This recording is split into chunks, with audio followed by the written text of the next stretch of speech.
देखिए बेटा, last time पे मैंने आपको क्या किया था, ग्रिग्नार्ड रिएजेंट का एक असाइनमेंट दिया था। ग्रिग्नार्ड रिएजेंट पूरी तरीके से कंप्लीट हो गया है, ठीक है ना। और एक सबसे इंपॉर्टेंट बात, जैसे एग्जाम की डेट आ गई है, नीट का जो डेट है वो अप्रॉक्स 26 जुलाई को होगा और 18 से लेकर 23 जुलाई के बीच में आईआईटी मेंस का एग्जाम होगा। तो आपको परेशान होने की कोई जरूरत नहीं है। आप घर पे अपने नोट्स बनाते रहिए, क्लासेस को अटेंड करते रहिए, आपको किसी प्रकार की कोई समस्या नहीं। आते हैं दोस्त, पहला सवाल हमारा ये सीक्वेंस था, ठीक है ना।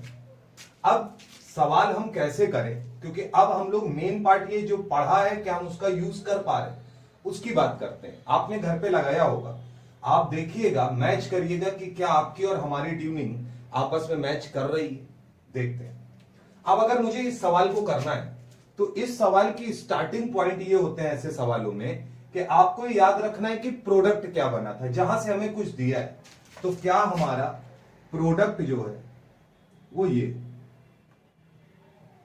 Last product. अब बेटा यहां पर आप देखिए क्या लिखा है, ओजोन के साथ जिंक दिया है, यानी कि ये रिडक्टिव ओजोनोलिसिस। ठीक बात।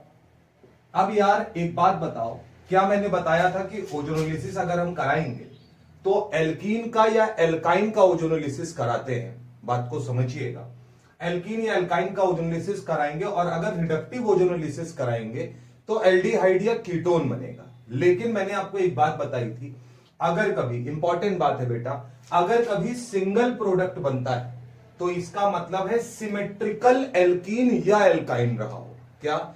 सिमेट्रिकल एल्कीन या एल्काइन रहा होगा। तो यू की अगर मैं बात करूंगा तो मैं सिमेट्रिकल एल्कीन लूंगा, देखिएगा। और क्यों लूंगा, एल्काइन क्यों नहीं ले रहा हूं, अभी क्लियर हो जाएगा। तो यू की अगर मैं बात करूं और सिमेट्रिकल एल्कीन लूंगा तो मैं बोलूंगा भाई साहब जो यू होगा यही चीज दो बार होगी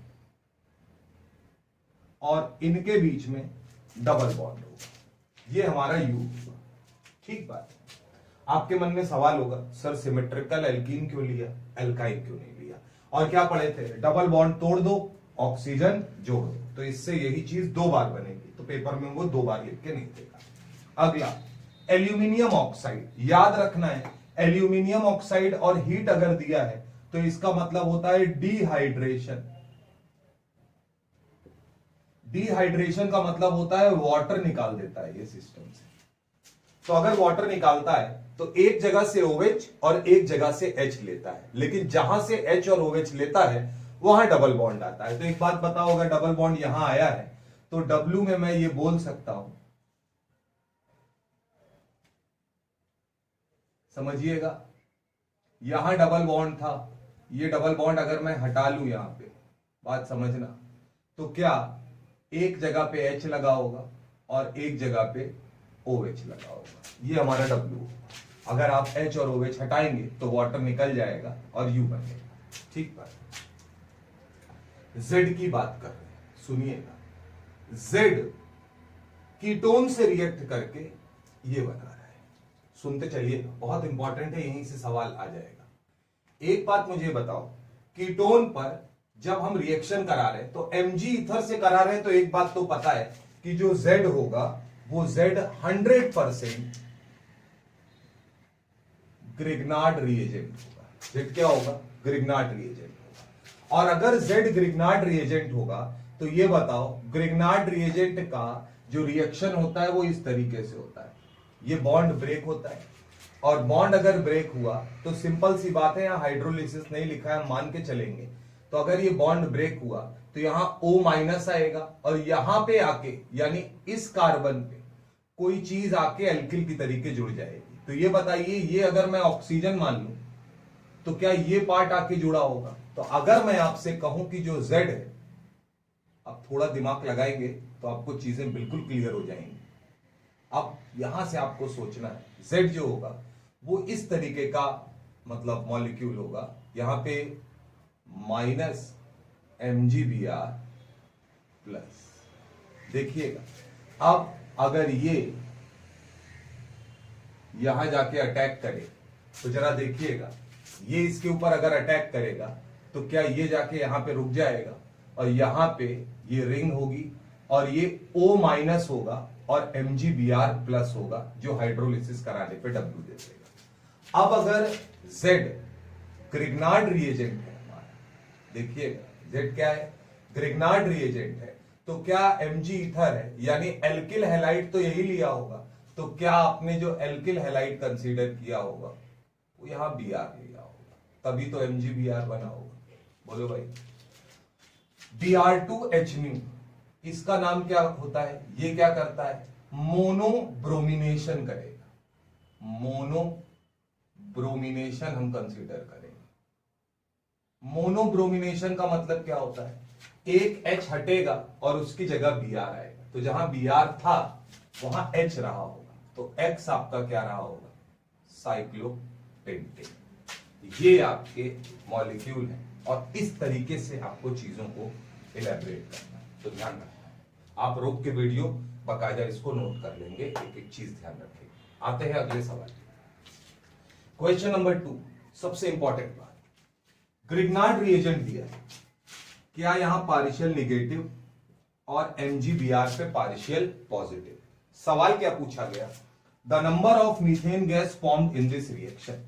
अगर मीथेन गैस निकलनी है तो एक बात बताइए, क्या ग्रिग्नार्ड रिएजेंट जो हमारे पास मौजूद है, इस ग्रिग्नार्ड रिएजेंट को H प्लस एक्सेप्ट करना, जो चीज हमें दी है सिस्टम को से, उस सिस्टम से H प्लस एक्सेप्ट करना है। तो अगर H प्लस एक्सेप्ट करना है तो केवल और केवल हम ये देखेंगे कि कहां कहां से एक्टिव हाइड्रोजन निकल सकता है। चलिए आइए, अब जिन्होंने नहीं देखा है बेटा वो ग्रिग्नार्ड रिएजेंट के लेक्चर्स को जरूर देख लें, बिना देखे आप सवाल तो नहीं कर पाएंगे। आइए, क्या ट्रिपली बॉन्डेड कार्बन से जुड़ा हाइड्रोजन एक्टिव हाइड्रोजन होता है, एक H प्लस यहां से निकलेगा। एसिड से जुड़ा हाइड्रोजन एक्टिव हाइड्रोजन होता है, एक H प्लस यहां से निकलेगा। सल्फर से जुड़ा हाइड्रोजन एक्टिव हाइड्रोजन होता है, एक H प्लस यहां से निकलेगा।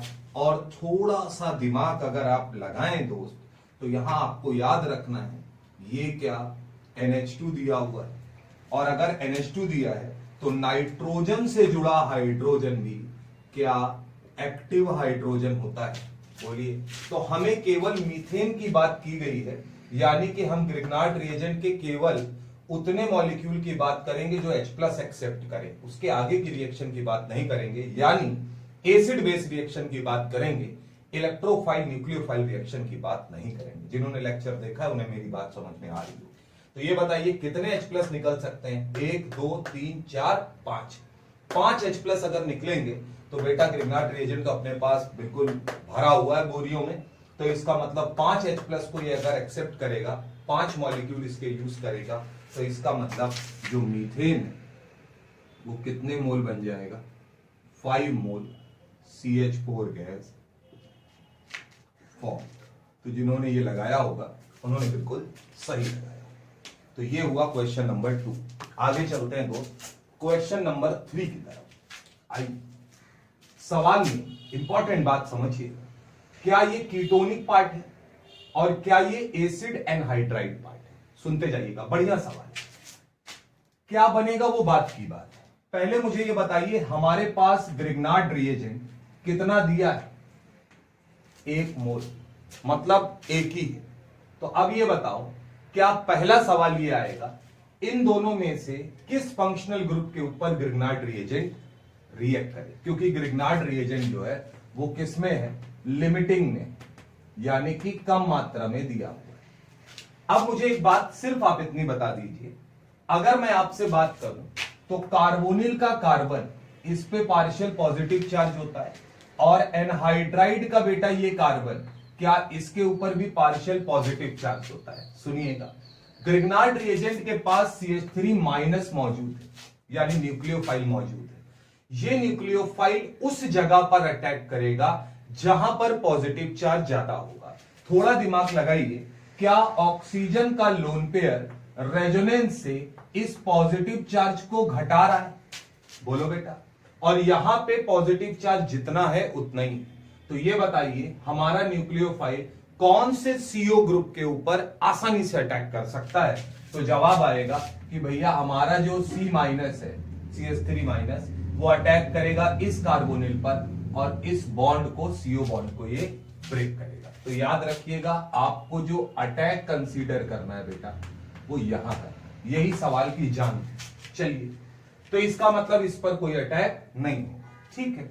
अगर इस पर अटैक हुआ तो ये बॉन्ड ब्रेक होगा, O माइनस है उसको MgBr प्लस मिल जाएगा और यहां पर इसे क्या मिलेगा, CH3 मिल जाएगा। इसी की बात हम लोग कर रहे हैं। तो अगर हम इसकी बात, इतनी बात कर रहे हैं तो एक सिंपल सी बात बताइएगा, यहां पर मैंने लिखा था पहला मॉलिक्यूल आप इसे यूज करेंगे और दूसरे नंबर पे आप हाइड्रोलिसिस करा रहे हैं, है ना। तो अब ये बताइए यहां पर जो X बनेगा वो क्या बनेगा, देखिएगा ये रिंग रहेगी, इस रिंग में नीचे वाला पोर्शन जैसा था दोस्त बिल्कुल वैसा ही रहेगा। ऊपर वाले में अगर हम आएंगे तो देखिएगा ये ऑक्सीजन O माइनस हो गया और यहां पे इस कार्बन के पास एक CH3 आके जुड़ गया। बोलो बेटा, अब हाइड्रोलिसिस कराया है तो H प्लस मिलेगा यानी OH। ये हमारा फाइनल प्रोडक्ट हुआ, यहां की बाधा हम पार कर चुके हैं। अब अगर हम इसके पास जाते हैं तो सवाल में क्या लिखा है, the number of stereo isomers, यानी कितने स्टीरियो आइसोमर ये दिखा सकता है। आइए सबसे पहले अगर मैं बात करूंगा, देखिएगा तो मैं 3 कार्बन कंसीडर कर रहा हूं, एक ये और एक ये 3 ऑरेंज वाले कार्बन को मैं कंसीडर कर रहा हूं। क्या मुझे ये बताइए, इस कार्बन की चारों वैलेंसी अलग अलग है, यानी कि यहां पर एक स्टीरियोजेनिक सेंटर क्रिएट होगा। हम ऑप्टिकल और ज्योमेट्रिकल की बात नहीं करेंगे, स्टीरियोजेनिक की बात करेंगे। एक स्टीरियोजेनिक सेंटर यहां पे क्रिएट होगा, ठीक बात है। यहां पर आते हैं, इस कार्बन की अगर बात करें तो इसके पास एक हाइड्रोजन है। बोलो बेटा, और अगर हाइड्रोजन मौजूद है तो एक बात तो तय है कि इस कार्बन की चारों वैलेंसी अलग अलग। कैसे, ये 2 तो आपको अलग ही दिख रही होंगी और यहां से अगर आप प्लेन कट कर लें तो ऊपर और नीचे अलग अलग दिख रहा है। ऐसे देखा जाता है, आप जहां से देखना चाह रहे हैं वहीं से कट कर लीजिए सीधी लाइन, ऊपर नीचे अलग अलग है। तो ये भी क्या होगा, एक स्टीरियोजेनिक सेंटर होगा। कलर चेंज करने का मतलब ये है कि ये दोनों स्टीरियो आइसोमर दिखाएंगे मगर एक जैसे स्टीरियोजेनिक सेंटर नहीं, ठीक है। यहां पर भी एक H होगा और अगर आप इसके रिस्पेक्ट में चेक करेंगे तो ये दोनों वैलेंसी अलग अलग है और इसके रिस्पेक्ट में ऊपर और नीचे अगर आप देखें, ऊपर और नीचे तो अलग अलग मामला है, यानी कि ये वाला कार्बन भी स्टीरियोजेनिक सेंटर। तो यहां पर कितने स्टीरियोजेनिक सेंटर, सॉरी इसका कलर चेंज कर देते हैं क्योंकि सारे स्टीरियोजेनिक सेंटर अलग अलग है। तो यहां पे कितने स्टीरियोजेनिक सेंटर है, 3। अगर स्टीरियोजेनिक सेंटर 3 है तो क्या हम लोग बोलते थे, टोटल स्टीरियो आइसोमर्स, जब स्टीरियोजेनिक सेंटर अलग अलग होते हैं तो 2 की पावर n होता है, यानी 2 की पावर 3। इसका मतलब हमारा आंसर कितना जाएगा, 8। ध्यान रखना है, आंसर कितना जाएगा, 8। तो सवाल आपकी समझ में आया होगा। पहले तो अटैक देखना है और उसके बाद फिर स्टीरियोजेनिक सेंटर देखना है, ठीक। आते हैं क्वेश्चन नंबर 4 का फर्स्ट पार्ट, फाइनल प्रोडक्ट की बात कर रहे हैं। रिएक्शन याद होनी चाहिए, ग्रिग्नार्ड रिएजेंट के लेक्चर नंबर 4 में ये आपको रिएक्शन मिले। अगर ग्रिग्नार्ड रिएजेंट की रिएक्शन ऑक्सीजन से कराते हैं तो क्या हम लोगों ने पढ़ा था, ऑक्सीजन से अगर कराते हैं तो एक ऑक्सीजन जो है वो यहां पर इंसर्ट हो जाता है। बोलो भाई, तो अगर ये इसके अंदर इंसर्ट हो जाएगा तो ये क्या बनाएगा, जरा देखिएगा। यहां पे D रहेगा, ये H रहेगा, ये CH3 रहेगा और यहां अगर ऑक्सीजन आया है तो O माइनस की तरीके आया होगा और उसके साथ बैठा होगा MgI प्लस। बोलो बेटा, अब अगर तुमने हाइड्रोलिसिस कराया तो इस ऑक्सीजन को H प्लस मिल जाएगा। तो अगर H प्लस मिलेगा तो फाइनल प्रोडक्ट क्या बनेगा, DHCH3। कन्फ्यूग्रेशन में कोई चेंज नहीं आएगा क्योंकि साइड से रिएक्शन हो रही है और ये क्या होगा, O। बोलो, और क्या चीज है जो यहां पर निकल जाएगी, तो मैं यहां लिख सकता हूं माइनस Mg और इसे एक OH मिलेगा और एक I मिलेगा। ये साइड प्रोडक्ट है, हमारा मेन प्रोडक्ट ये है जिसके बारे में हम बात कर रहे थे। तो ये रिएक्शन याद रखनी जब ऑक्सीजन के साथ कराते हैं। यहां आते हैं, क्या मैंने आपको साइक्लिक ईथर में बताया था 3 और 4 का साइक्लिक ईथर अगर है तो रिएक्शन होगी, अदरवाइज ईथर के साथ रिएक्शन नहीं होगी। ठीक, यहां पर अगर मैं बात करूं तो ग्रिग्नार्ड रिएजेंट है हमारे पास। क्या ये जो कार्बन है, ये पॉइंट आपको दिख रहा होगा, इसके पास पार्शियल निगेटिव चार्ज है और MgBr के पास पार्शियल पॉजिटिव चार्ज। इतना पोर्शन, ये इतना पोर्शन न्यूक्लियोफाइल की तरीके काम कर सकता है और यहीं से अटैक करेगा। अब अगर मैं इसकी बात करूंगा तो क्या मैं इस बॉन्ड को ऐसे तोड़ू, तो अगर तोड़ूंगा तो ये कार्बन C- वाला इस तरीके से जाकर इस कार्बन के ऊपर अटैक करेगा क्योंकि इसके ऊपर पॉजिटिव चार्ज है। देखिएगा, लेकिन इधर के कन्फिगुरेशन में कोई फर्क नहीं पड़ेगा। तो जैसे ही आप बनाएंगे तो जरा देखिएगा आप क्या बनाएंगे। यहां पर मैं इसे पीएच लिख ले रहा हूं, जगह कम है, सिंगल, ये H, ये CH3, समझना। और ये जाके इस कार्बन से अटैच हो गया है बेटा, तो ये कार्बन हुआ CH2 और बगल वाला कार्बन हुआ CH2 और नीचे O- MgBr+, यही तो होगा। अब हाइड्रोलिसिस कराएंगे तो ये पोर्शन में H+ मिलेगा, OH में कन्वर्ट हो जाएगा, तो फाइनली आपको मिलेगा PH H CH3 और अगर मैं इसको लिखूं तो CH2OH होगा, तो CH2 और यहां OH हो जाएगा। बोलो, तो काइनेटिक में कोई अंतर नहीं आएगा, रिएक्शन बेसिक सी है, आपको ध्यान रखना। इतना पोर्शन क्वेश्चन नंबर 4 के सेकंड पार्ट तक मैंने एक एक सवाल आपको बताया है। इतना पोर्शन आप नोट करिए और नोट करके हम लोग आगे बढ़ते हैं।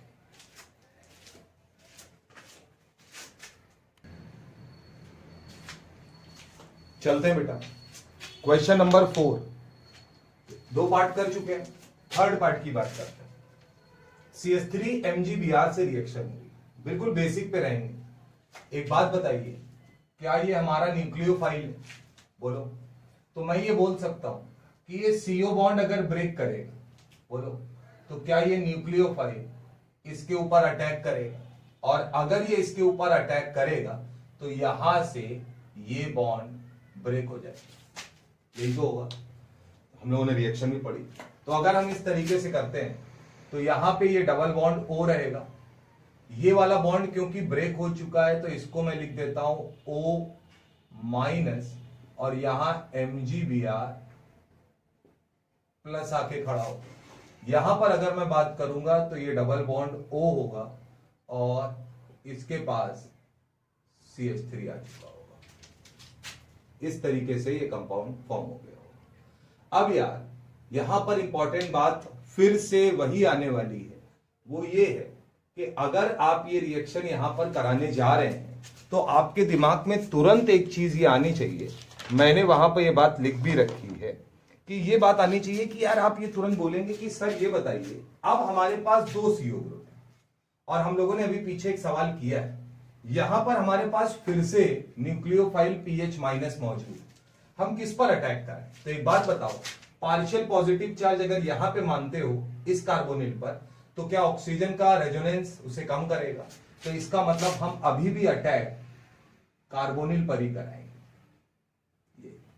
ये अटैक कंसीडर किया जाएगा क्योंकि इस पर पार्शियल पॉजिटिव चार्ज सबसे ज्यादा होगा। तो अगर आप अटैक कराते हैं तो ये बताइएगा, यहां पर जो सिस्टम है ये डबल बॉन्ड O है, ये वाला जो हमारा ऑक्सीजन है वो O- और MgBr प्लस है, यहां पर अब ये हो गया O- MgBr प्लस CH3 पहले से ऐड था और क्या यहां पर एक PH भी आ चुका है। जब आप हाइड्रोलिसिस कराएंगे तो ये दोनों ग्रुप OH में तब्दील हो जाएंगे, तो अगर OH में तब्दील होंगे तो हम लोग इसको बोलेंगे ये डबल बॉन्ड O, यहां आएगा OH और ये हो गया OH और इसकी 2 वैलेंसी, एक होगी बेंजीन यानी PH और एक होगा CH3। बोलो, तो ये एसिड बन गया है। तो अगर ये एसिड बन गया है तो COH CHOH यानी अल्फा पोजीशन पर OH ग्रुप आया, जिसको बोलेंगे अल्फा हाइड्रोक्सी एसिड, ये बोला जा सकता है। तो इंपॉर्टेंट पॉइंट यही था यहाँ पे, ये सबसे इंपॉर्टेंट पॉइंट था कि दोस्त इस समय आप किस पर अटैक कराएंगे। तो जिस पर पार्शियल पॉजिटिव चार्ज कार्बोनिल पे ज्यादा होता है विद रिस्पेक्ट टू एसिड के सॉल्ट, क्योंकि वहां ऑक्सीजन का निगेटिव चार्ज रेजोनेंस से इसके पॉजिटिव चार्ज को कम करता है कार्बन। यहां पे SOCl2 pyridine, याद रखना है PCl5 OH हटा के Cl लाता है, SOCl2 OH हटाता है और Cl लाता है। तो इसका मतलब इनका काम होगा OH को हटाओ और उसकी जगह पर क्या ले आओ, Cl ले आओ। तो याद रखना है इसका काम है OH ग्रुप को हटा देना है और उसकी जगह पे Cl ग्रुप जोड़ देना है। तो OH हट जाएगा यहां पे और ये बन जाएगा CH2Cl। क्यों Cl चाहिए? क्योंकि एल्किल हैलाइड चाहिए होगा, तभी ग्रिग्नार्ड रिएजेंट बना पाएंगे। Mg इथर से कराया तो ग्रिग्नार्ड रिएजेंट बन जाएगा, पढ़ा है हम लोगों ने। O और यहां पे आएगा CH2MgCl। CH2MgCl बनते ही क्या ये ग्रिग्नार्ड रिएजेंट बन चुका है, और ग्रिग्नार्ड रिएजेंट बन चुका है तो इसका कार्बन अब कोवेलेंट बॉन्ड नहीं बल्कि पार्शियल नेगेटिव चार्ज अपने ऊपर रखे हुए। ठीक है, ईथर के साथ रिएक्शन है, फिर से इंपॉर्टेंट बात, ईथर के साथ रिएक्शन है और हमारे पास दो कार्बन है, या तो हम इसके ऊपर अटैक कराएं या इसके ऊपर। मैंने आपको पढ़ाया भी था क्या, लेस बल्कि कार्बन पे अटैक कराते हैं। इन दोनों में से कम बल्कि ग्रुप कौन सा है, ये वाला। तो ये निगेटिव चार्ज इस कार्बन के ऊपर अटैक करेगा और यहां से ये बॉन्ड ब्रेक होगा, क्योंकि ये लेस बल्कि है, ध्यान रखना। तो अगर हम इसको देखें तो यहां से ये O और ये कार्बन, आप देखिएगा अगर मैं इसका अटैक मान रहा हूं इसके ऊपर, तो मैं इसको लिख रहा हूं CH2 और इस कार्बन से जाके अगर ये जुड़ा है तो इस कार्बन को मैं लिख दूंगा CH2, और ये वाला जो कार्बन है इसके पास दो मेथिल ग्रुप है और एक ये O- और यहां बगल में छुपा होगा MgBr+, ये दोनों मेथिल ग्रुप है। हाइड्रोलिसिस कराएंगे तो हाइड्रोलिसिस कराते ही खेल तमाशा खत्म हो जाएगा। ये बनेगा CH2, CH2, C, ये CH3, CH3 और ये O। तो इंपॉर्टेंट पॉइंट क्या था, आपको कहां पे अटैक कराना है, ये इंपॉर्टेंट था, बाकी रिएक्शंस नॉर्मल। आगे आते हैं क्वेश्चन नंबर 5, आप रोक के बकायदा नोट करते चलेंगे। How many molar equivalent of RMgX required in reaction with formic anhydride. Important बात, फॉर्मिक एनहाइड्राइड, और आगे क्या लिखा है, कंप्लीटली, यानी अंत तक रिएक्शन आपको करानी है। ठीक बात है, फॉर्मिक एसिड से अगर आप वाटर निकालते हैं, फॉर्मिक एसिड के दो मॉलिक्यूल लेकर अगर आप वाटर निकालते हैं तो जो बनेगा वो फॉर्मिक एनहाइड्राइड है। तो फॉर्मिक एनहाइड्राइड अगर हमें लिखना है तो HC double bond O COH, ये हमारा फॉर्मिक एनहाइड्राइड है। ठीक है, हम रिएक्शन कराना शुरू करते हैं। पहले हमने RMgX का एक इक्विवेलेंट, आपको देखने कितने लगेंगे। R के ऊपर नेगेटिव चार्ज है, समझिएगा। आप क्या करेंगे, सबसे पहले आप इसके ऊपर अटैक कराएंगे और कोई एक CO बॉन्ड ब्रेक करेंगे। तो मैंने ये माना कि आपने इस कार्बन पे अटैक कराया तो ये वाला CO बॉन्ड ब्रेक हो जाएगा, सीधी सी बात है। तो चलते हैं दोस्त, अगर ब्रेक हुआ तो बनेगा HCO- MgX+ और इस कार्बन को एक R मिल जाएगा, यहां होगा OCOH। पहला इक्विवेलेंट यूज हो गया। पहला इक्विवेलेंट जैसे ही यूज हुआ, अब इसके बाद अगर हम बात करें तो क्या यहां न्यूक्लियोफाइल मौजूद है, रिएक्शन पड़े थे, और इतने ग्रुप को हम लोग बोल रहे थे लीविंग ग्रुप। ये क्या था हमारा, लीविंग ग्रुप, मैंने आपको पढ़ाया था। तो ये O- अटैक करे और लीविंग ग्रुप निकल जाए। तो जैसे ही लीविंग ग्रुप यहां से अलग होगा, वो माइनस की तरीके अलग होगा और ये अटैक करेगा। तो अटैक करते ही जरा देखिएगा, ये पार्ट कन्वर्ट हो जाएगा HCO R में। बोलो बेटा, वापस से बॉन्ड आ गया, और ये पोर्शन होगा HC डबल बॉन्ड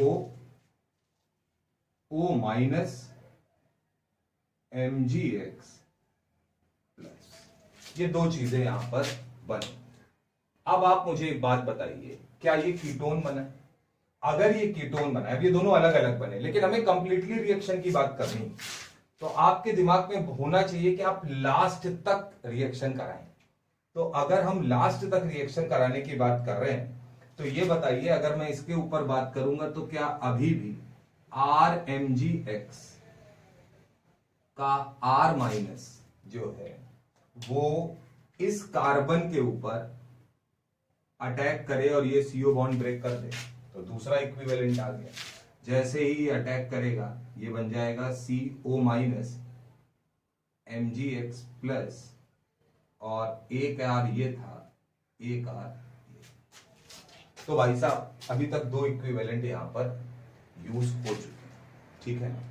चलते हैं आगे, बात करते हैं। अब आप मुझे इतना बताइए कि अगर मैं इसी चीज को इस तरीके से करने का प्रयास करूं कि अब मैं आगे रिएक्शन अगर कराना चाहूं, तो आप बताइए क्या आगे मैं इसको यूज करूंगा? जवाब होगा बिल्कुल करूंगा, क्योंकि भैया अब ये बताओ, क्या यहां पर अगर आप RMgX लेते हो तो वो निगेटिव चार्ज इसके ऊपर अटैक करे और ये बॉन्ड ब्रेक हो जाए? क्योंकि अब इन दोनों में कोई लड़ाई नहीं है कौन ज्यादा रिएक्टिव है कौन कम, क्योंकि हमें तो छूट दे दी गई है कि आप कंप्लीटली बताओ कितना लगेगा। तो अगर हम इसके आगे रिएक्शन कराएंगे तो ये बॉन्ड अगर ब्रेक होगा, तो ये बताइए RMgX का अगर मॉलिक्यूल यूज हुआ तो यहां आएगा O minus MgX plus O minus MgX plus, और इसके ऊपर क्या यहां R आ जाएगा? बोलो भैया। तो इसका सीधा सा मतलब है, अगर हम सॉल्ट की बात करते हैं तो उस सॉल्ट में भी हमें यह ध्यान रखना है कि हम लास्ट तक रिएक्शन कराने का प्रयास करेंगे। तो कितने इक्विवेलेंट यूज होंगे जरा बताइएगा? 1 2 3, आंसर जाएगा 3। ध्यान रखना, क्लियर है बात? तो ये बात आपको हर कीमत पर याद रखना। आते हैं दोस्त उधर सवाल नंबर 6 पर। बहुत लोग कह देंगे सॉल्ट बन जाएगा तो सॉल्ट का तो रिएक्शन नहीं होगा यार, अपने को दिमाग नहीं लगाना है, क्योंकि अपने को याद रखना है वो एसिड की तरीके होता है तो H प्लस भी दे सकता है, तो बहुत सारी चीजें आती हैं, तो रिएक्शन कराएंगे। यहां आते हैं भैया, अगर सवाल की मैं बात कर लूं तो मैं पढ़ देता हूं। How many moles of Grignard reagent are used with given compound? इन कंपाउंड में ग्रिग्नार्ड रिएजेंट के कितने मोल लगेंगे? ठीक बात है, आते हैं एक एक करके दिमाग से काम करते हैं। पहले ये बताइए, बेंजीन रिंग से जुड़ा हैलोजन यानी एरिल हैलाइड कभी भी ग्रिग्नार्ड रिएजेंट के साथ रिएक्शन नहीं देता, कट्टम मार दीजिए, बेकार है।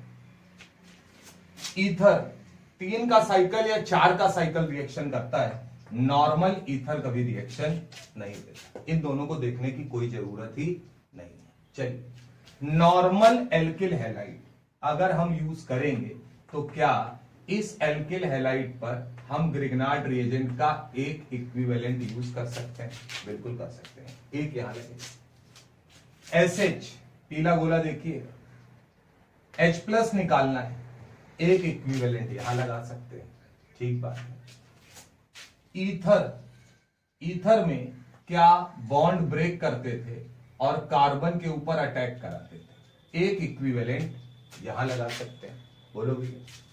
कीटोन CO बॉन्ड ब्रेक करते थे, कार्बन के ऊपर अटैक कराते थे, एक इक्विवेलेंट यहां लगा सकते हैं। 1 2 3 4, आंसर कितना जाएगा? 4। जितने लोगों ने 4 लिखा है 100% उनका आंसर सही माना जाएगा। चलिए अगले सवाल में आते हैं, देखिएगा बात।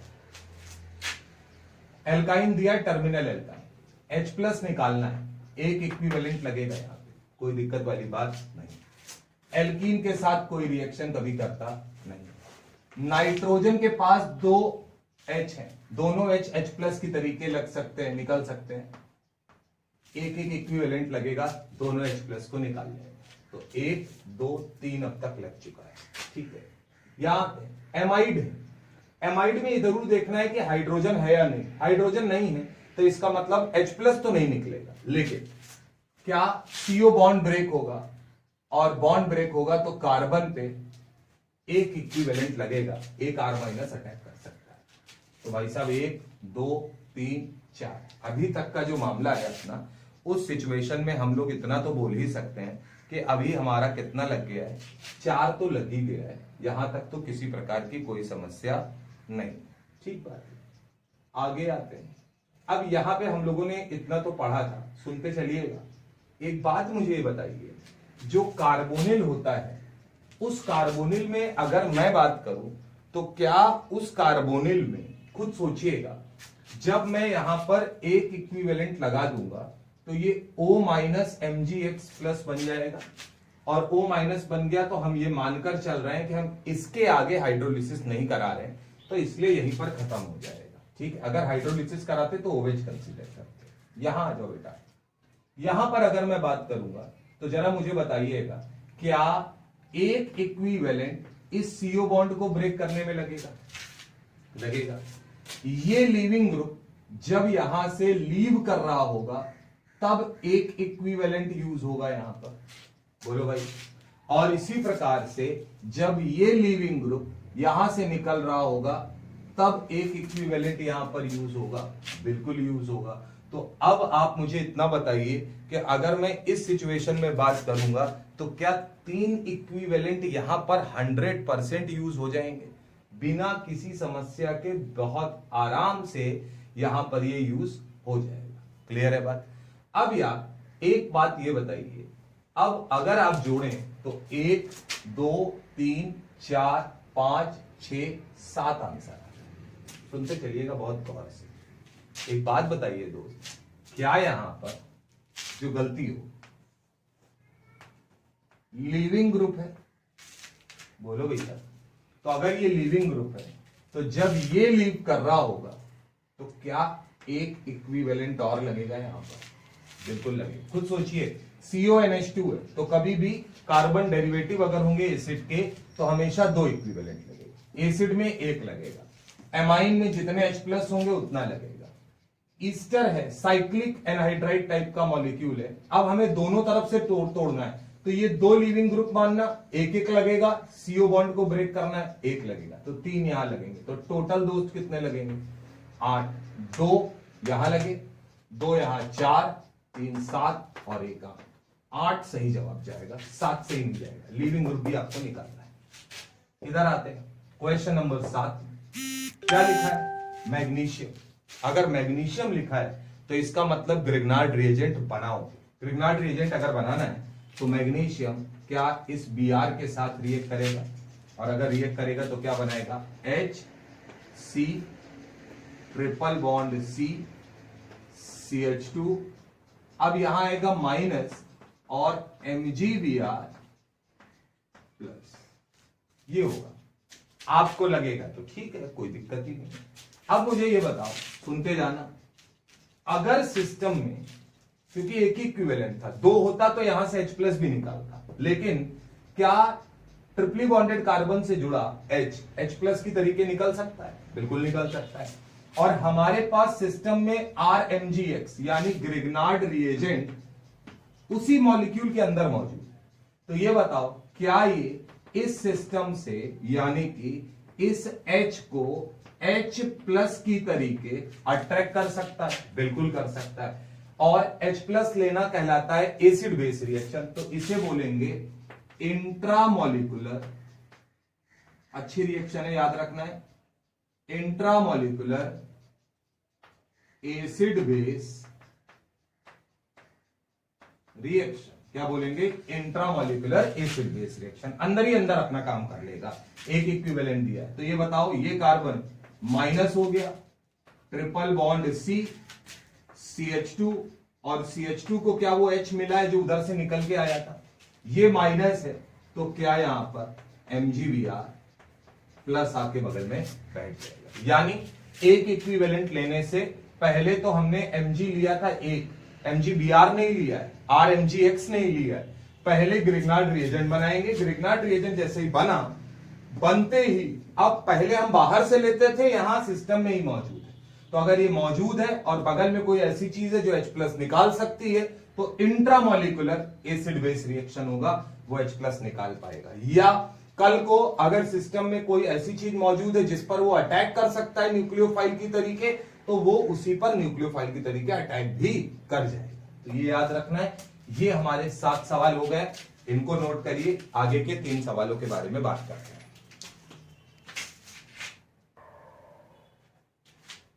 चलिए भाई, क्वेश्चन नंबर 8 पे चलते हैं। 7 की तरीके ही सवाल है दोस्त। क्या लिखा है? Mg एक इक्विवेलेंट, यानी क्या होता है? मैग्नीशियम ईथर के प्रेजेंस में एल्किल हैलाइड के साथ रिएक्ट करके ग्रिग्नार्ड रिएजेंट, यानी ये पोर्शन ग्रिग्नार्ड रिएजेंट में कन्वर्ट हो जाएगा। तो अगर ये कन्वर्ट होगा तो खुद ही सोचिएगा क्या बनेगा? CH2 OH CH2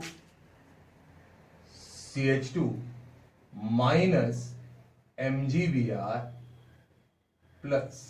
पिछली रिएक्शन है सेम। अब एक बात ये बताओ, क्या ये वाला पोर्शन, ये पोर्शन ग्रिग्नार्ड रिएजेंट में कन्वर्ट हो चुका है? बोलो बेटा।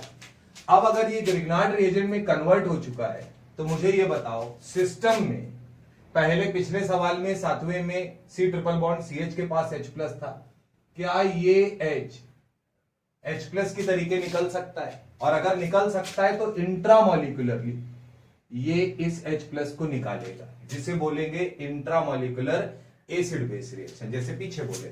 तो जैसे ही ये निकलेगा CH2O- और बगल में आ जाएगा MgBr प्लस, और साइड में बनेगा CH2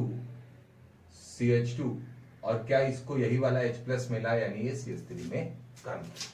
तो ये रिएक्शन जो है वो भी क्या है? Intramolecular acid base reaction, H+ निकाला। ठीक।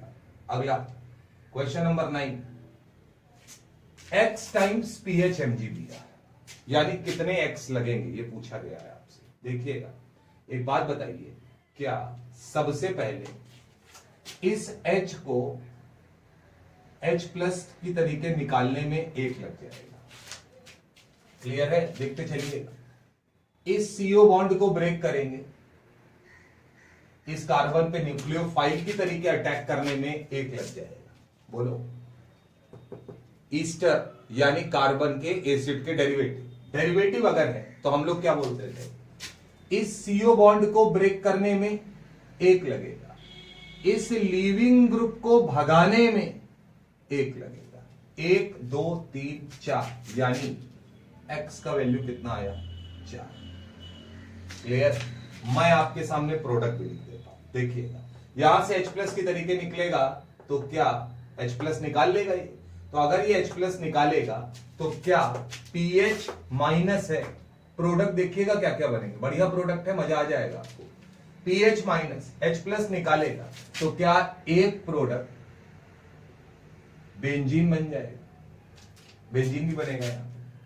जब ये यहां से H+ निकालेगा तो ये बन जाएगा O- MgBr प्लस होगा। यहां आते हैं CH2 होगा CO माइनस MgBr प्लस, और यहां पे आके एक pH लग जाएगा क्योंकि न्यूक्लियोफाइल की तरीके अटैक करेगा। बोलो बेटा। आगे चलते हैं। CH2 यहां तक पहुंच गए। इस कार्बन पे आते हैं, ये कार्बन में यहां लिख रहा हूं। इस CO बॉन्ड को ब्रेक करेंगे तो ब्रेक करते ही ये CO बॉन्ड क्या होगा? O- MgBr प्लस हो जाएगा। CO बॉन्ड ब्रेक होगा तो एक pH लग जाएगा, ये आ गया। फिर वो O- न्यूक्लियोफाइल की तरीके अटैक करता था, बोलो, अटैक करता था वापस से लिविंग ग्रुप। तो लास्ट में अगर बात करें तो लिविंग ग्रुप को निकालने में एक pH, आप मैकेनिज्म देख सकते हैं। तो इस तरीके से बनेगा। अब अगर इस तरीके से बनेगा तो जरा मुझे बताइएगा, हाइड्रोलिसिस जब कराएंगे तो ये सारे MgBr प्लस हटा दिए जाए, O पे निगेटिव चार्ज हटा दिया जाए, बोलो, O पर नेगेटिव चार्ज हटा दिया जाए तो सबको H+ मिल जाएगा। और ये बात याद रखनी है, गलती नहीं होनी चाहिए क्या कि बेंजीन तो बनेगा ही, साथ में ये भी बन रहा है। और बेटा सबसे इंपॉर्टेंट बात, अब आगे रिएक्शन नहीं होगी क्योंकि पानी मारने के बाद ग्रिग्नार्ड रिएजेंट समाप्त हो जाता है, तो फिर आगे ये H+ नहीं निकाल पाएगा क्योंकि है ही। ध्यान। क्वेश्चन नंबर 10, यहां पर एसिड डेरिवेटिव है, लेकिन इंपॉर्टेंट बात यह है कि हमारे पास 2 लिविंग ग्रुप। सुनिएगा, मैंने आपको लिविंग ग्रुप का ऑर्डर बताया था और क्या मैंने आपको ये पढ़ाया था कि जो Cl- होता है वो बेटर लिविंग ग्रुप होता है, यानी एक अच्छा लिविंग ग्रुप होता है। ठीक बात। अब जब मैं PH-MgBr का एक इक्विवेलेंट लूंगा तो क्या यहां से PH- न्यूक्लियोफिलिक अटैक करेगा इस कार्बन पर? बोलो बेटा, इस कार्बन पे न्यूक्लियोफिलिक अटैक करेगा, ये बॉन्ड ब्रेक होगा, O पर नेगेटिव चार्ज आएगा। बोलो, और क्या वो नेगेटिव चार्ज, मैं यहीं पे करके बता रहा हूं, वापस से अटैक करता था और इन दोनों में अच्छा लिविंग ग्रुप कौन है? Cl-, ये बाहर हो जाएगा। तो इसका मतलब ये तो बरकरार रहेगा, तो प्रोडक्ट में जब लिखेंगे तो OCH3 लिखेंगे, ये वाला CO बॉन्ड वापस से आ जाएगा क्योंकि एक इक्विवेलेंट है। Cl निकल चुका है और उसकी जगह किसने ले ली है? PH। तो जब आप एक इक्विवेलेंट यूज करेंगे तो ये प्रोडक्ट आपको मिलेगा। इसके आगे रिएक्शन नहीं होगी क्योंकि एक ही था। क्लियर है? यहां से दिमाग लगाइएगा, एक वाला मोल तो ये कर देगा, दूसरा मोल क्या करेगा? दूसरा मोल अटैक करेगा और OCH3 निकाल देगा। यानी मैं इसको ऐसे लिखता हूं डायरेक्ट, PH-, बोलो PH- है, और क्या इसका अगर मैं बात करूं तो सोच समझ के जवाब दीजिएगा। ये बताइए, क्या यहां पर ये नेगेटिव चार्ज जब अटैक करेगा तो एक इक्विवेलेंट लगेगा इसको हटाने में और एक इक्विवेलेंट लगेगा इसे हटाने में, दोनों को हटाएगा, लेकिन CO बचा रह जाएगा। तो इसका मतलब हाइड्रोलिसिस जब हम कराएंगे तो यहां पर फाइनल प्रोडक्ट क्या बनेगा? PHCO PH। ध्यान रखना है, आप बना के देख सकते हैं क्या होगा, मैं बता दे रहा हूं। PH- इसके ऊपर अटैक करेगा, उसके बाद O- वापस से अटैक करके Cl- निकाल देगा, तो ये बन जाएगा। बोलो, जब ये बन जाएगा तो इसके बाद आपको क्या करना है? फिर से एक PH- अटैक कराना है, O- ब्रेक करना है, O- वापस से अटैक करके OCH3 निकाल देगा। तो बोलो भाई, एक और PH आएगा तो 2 PH आ जाएगा। यही तो मतलब होगा। अगर हम इसके हिसाब से रिएक्शन कराएंगे तो आप इसको ऐसे भी तो समझ सकते। देखिएगा, अगर मैं अब इसी के आगे PH-MgBr की रिएक्शन कराऊंगा तो क्या PH- अटैक करे, अब बहुत लोग रोक के नोट कर लेंगे, ये बॉन्ड ब्रेक हो तो ब्रेक होते ही बनाएगा PHCO-, यहां पर PH और OCH3। अब ये वापस न्यूक्लियोफिलिक अटैक करे, ये निकल जाए तो निकलेगा, तो यही तो बनेगा यार। ध्यान रखना। आ जाओ भैया, एक्सिस में है, भरा पड़ा है, तो यहां तक तो 2 मॉलिक्यूल 2 मोल यहां तक काम कर जाएंगे। बोलो, तो यहां तक मैं यही ले रहा हूं।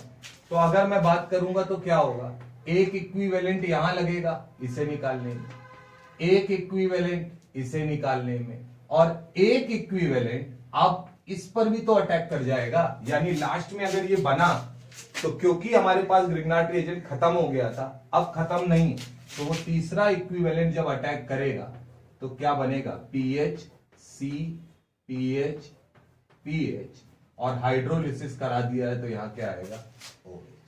क्लियर है बात? और एक सबसे इंपॉर्टेंट बात यहां पर ये है कि PH- एज अ न्यूक्लियोफाइल की तरीके अटैक कर रहा है।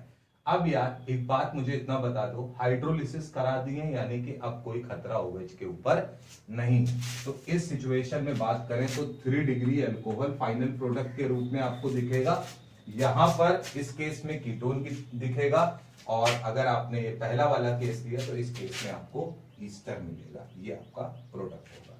तो तो इतनी बात आपको याद रखनी है। एग्जाम की डेट आ गई है, समस्या की कोई बात नहीं है, आप लेक्चर्स अटेंड करते रहिए और परेशानी हम लोगों के ऊपर छोड़ दीजिए।